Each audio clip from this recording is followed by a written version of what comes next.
எல்லோருக்கும் வணக்கம். இன்னைக்கு அனிதா புஷ்பவனம் குப்புசாமி யூடியூப் சேனலில் உங்களெல்லாம் சந்திக்கிறதுல ரொம்ப மகிழ்ச்சி. இன்றைக்கு இந்த பதிவில் நம் யூடியூப் வியூவர்ஸ் வேண்டுகோளுக்கு இணங்க கோளறு பதிகம் பற்றி பார்க்க போகிறோம்.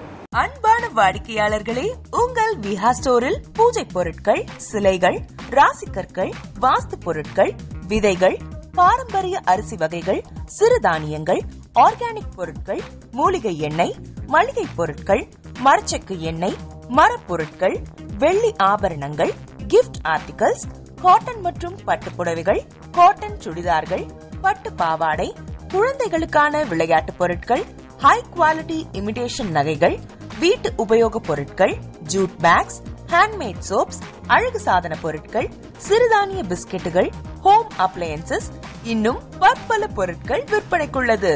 விஹா ப்ராடக்ட்களை நீங்கள் வாங்க விரும்பினால் அது எங்களுடைய viha.online வெப்சைட் மற்றும் சென்னை ராஜா அண்ணாமலைபுரத்தில் உள்ள எங்கள் விஹா ஸ்டோரில் மட்டுமே கிடைக்கும் என்பதை தெரிவித்துக் கொள்கிறோம். வேறு எந்த ஆன்லைன் வெப்சைட்களிலும் விஹா ப்ராடக்ட்கள் விற்பனைக்கு கிடையாது என்பதை நீங்கள் கவனத்தில் கொள்ள வேண்டும். எங்கள் விஹா ஸ்டோரின் விலாசத்தை கண்டறிய கூகுள் மேப்ஸில் விஹா ஸ்டோர் என்று டைப் செய்தால் வழியை கண்டறியலாம். www.viha.online வெப்சைட்டிலும் விஹா ஸ்டோரின் அட்ரஸ் உள்ளது. அதற்கு முன்பாக இன்றைக்கு பிறந்த நாள் மற்றும் திருமண நாள் காண இருக்கின்ற அனைவருக்குமே என்னுடைய வாழ்த்துகள்.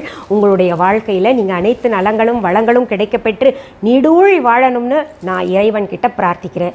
இந்த காணொளியை காண்கின்ற அனைவருக்குமே இந்த நாள் இனிய நாளாக அமையட்டும். பன்னிரு சைவ திருமுறைகளில் திருஞான சம்பந்தர் பாடிய தேவார பாடல்கள் முதல், 2ஆம் மற்றும் 3ஆம் திருமுறைகள் உள்ளன. அவற்றுள் 2ஆம் திருமுறையில் வருகின்ற பதிகங்களில் ஒன்றுதான் கோளறு பதிகம் என்று அழைக்கப்படுகிறது. திருஞான சம்பந்தர் சைவ சமயத்தவர்களால் நாயன்மார்கள் என்று அழைக்கப்படுகின்ற 63 முதலாவதாக எண்ணப்படுகின்ற 4 ஒருவர் ஆவார். இவர் வாழ்ந்த காலம் கிபி 7ஆம் நூற்றாண்டு. திருஞான சம்பந்தர் பற்றி நம்ம கொஞ்சம் செய்திகள் தெரிஞ்சுக்கிட்டாதான் இந்த கோளறு பதிகத்தை நாம் முழுமையாக உணர முடியும். அதுக்காக தான் இந்த செய்திகள் கொஞ்சம் சொல்கிறேன். இவர் பிறந்தது சீர்காழியில். இவருடைய தந்தை சிவபாத விருதையர் மிகப்பெரிய சிவபக்தர். தினம் சீர்காழியில் இருக்கக்கூடிய சிவஸ்தலத்தில் சென்று அந்த குளத்தில் குளித்து பிறகு சிவபெருமானை வணங்கிவிட்டு வருவது வழக்கமாக கொண்டிருந்தார். திருஞான சம்பந்தர் 3 வயது குழந்தையாக இருந்தபோது அவருடைய தந்தையார் கோயிலுக்கு அழைத்து சென்று அங்கே இருக்கக்கூடிய குளத்தின் படியில் அமரச் செய்து குளித்து வர சென்றார். அப்போது அவர் சில க்ஷணங்கள் நீரில் மூழ்கி இருந்த பொழுது இந்த குழந்தை தந்தையை காணாமல் அம்மையே அப்பா அப்படின்னு கூவி அழுறாரு. அந்த அழுகின்ற குரலை கேட்டவுடன் உமாதேவியார் சிவபெருமானுடன் குழந்தை முன்பாக தோன்றி குழந்தைக்கு ஞானப்பால் ஊட்டினார். அப்பா குளிச்சுக்கிட்டு வர்றாரு. குழந்தையுடைய வாயில பால் வடிவதை பார்த்த உடனேயே உனக்கு யார் பால் ஊட்டினார்கள் என்று கேட்ட பொழுது கோவிலில் எழுந்தருளி இருக்கின்ற இறைவனை சுட்டிக்காட்டி தோடுடைய செவியன் என்கின்ற தன்னுடைய முதலாவது தேவார பாடலை பாடுகின்றார். எப்போ? அந்த 3 வயதிலேயே. உமாதேவியார் ஞானப்பாலை ஊட்டினார் அப்படின்னா அந்த குழந்தை எவ்வளவு அதிர்ஷ்டகரமானது. அந்த பால் குடித்த பின்னாடி திருஞான சம்பந்தர் ஞான குழந்தையாக மாறினார். அப்போதிலிருந்தே ஊராக சென்று சிவபெருமான் எழுந்தருளி இருக்கின்ற கோவில்களிலே தரிசனம் செய்து வணங்கிவிட்டு அவருக்கு சேவை செய்து பாடல்கள் பல இயற்றினார். சின்னஞ்சிறு குழந்தை சிவபெருமான் மீது பக்தி கொண்டு அவருக்கு சேவை புரிந்து நல்ல பாடல்களை இயற்றி கொண்டிருக்கிறார் என்கின்ற செய்தியும் உமாதேவியாரை ஞானப்பாலை ஊட்டினார் என்கின்ற செய்தி காட்டுத்தீ போல எல்லா இடங்களிலும் பரவின. அப்போ அவருடைய ஆன்மீக பயணத்துல திருநாவுக்கரசரும் இணைந்து கொண்டார். அவரை அப்பர்னு சொல்லுவோம். இந்த திருஞான சம்பந்தர் அவரை அப்பர் என்றுதான் அழைப்பார். அவர்கள் இருவரும் இணைந்து சிவபெருமான் எழுந்தருளி இருக்கின்ற கோயில்களுக்கெல்லாம் பயணம் செய்தனர். ஊராக சென்று சிவபெருமான் கோவிலுக்கு சேவை புரிந்து வந்தனர், பாடல்கள் இயற்றி வந்தனர்.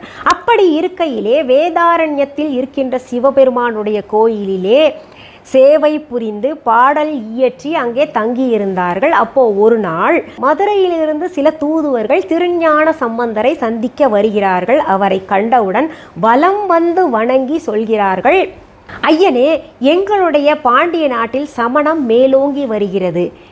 அரசர் அவர்களுடைய போதனைகளால் கவரப்பட்டு சமண மதத்தை தழுவிக் கொண்டிருக்கின்றார். ஆகையால் எங்களுடைய அரசி மங்கையர்க்கரசியாரும் அமைச்சர் குலச்சிறையாரும் இந்த நிலை மாறி மீண்டும் சைவம் மேலோங்க வேண்டும் என்று விரும்புகிறார்கள். அது உங்களால் முடியும் என்று உங்களை அழைத்து வர சொன்னார்கள் என்று சொல்கிறார்கள்.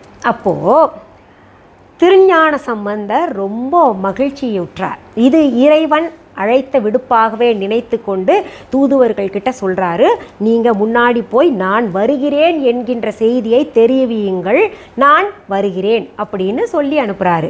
தூதுவர்களை அனுப்பிய திருஞான சம்பந்தர் மதுரை செல்ல உடன்பட்டு திருநாவுக்கரசரிடமிருந்து விடை பெறச் செல்கின்றார். திருநாவுக்கரசர் நாளின் அமைப்பும் கோள்களின் அறிகுறி தீமை பயக்கும் விதத்தில் இருக்கின்றன, ஆதலால் பயணத்தை தள்ளி போடுங்கள் என்று சொல்கிறார். சிவனடியையே சிந்திக்கும் சிவனடியார்களை நாளும் கோளும் என்ன செய்துவிடும், நன்மையே பயக்கும் என்று கூறி திருஞான சம்பந்தர் 10 பாடல்களை பாடுகின்றார். இந்த 10 பாடல்களின் தொகுப்பு தான் கோளறு பதிகம். 10 பாடல்களின் தொகுப்பு தானே கோளறு பதிகம், ஏன் இன்னொரு பாடல் கூட இருக்கு, 11 பாடல்களாக இருக்கு அப்படின்ற கேள்வி தெரியாதவர்களுக்கு எழலாம். பதிக பயனையும் பாடலாகவே திருஞான சம்பந்தர் பாடியிருக்கிறார். அதனால்தான் பார்த்தீங்கன்னா 11 பாடல்களாக அமைந்திருக்கிறது. கிரகங்கள், அவற்றின் பெயர்ச்சிகள், இவற்றால் ஏற்படுகின்ற பயம் மற்றும் மனக்குழப்பங்கள் நீங்க இந்த பதிகத்தை படித்தால் நன்மையே பயக்கும் என்று சைவ சமயத்தினருக்கு திருஞான சம்பந்தரால் சொல்லப்பட்டிருக்கும் செய்தி இந்த அற்புதமான கோளறு பதிகம் செய்தி. இன்றும் வெளியே கிளம்பும் பொழுது சகுனம் சரியில்லாத போது செல்லுகின்ற காரியம் நல்லபடியாக முடிய வேண்டும் என்ற வேண்டுகோளுடன் இந்த கோளறு பதிகம் பாடல்களை முணுமுணுத்தபடி செல்கின்றவர்கள் பலர் இருக்கின்றார்கள். கோளறு பதிக பாடல்கள், அதன் பொருள்கள் அடுத்த பதிவில் நம்ம பார்க்கலாம். இந்த பதிவு உங்களுக்கு பிடிச்சிருந்துச்சுன்னா உங்களுடைய ஃப்ரெண்ட்ஸ் ரிலேட்டிவ்க்கு ஷேர் பண்ணுங்கள். சரி, அடுத்த பதிவில் சந்திக்கும் வரை நன்றி, வணக்கம்.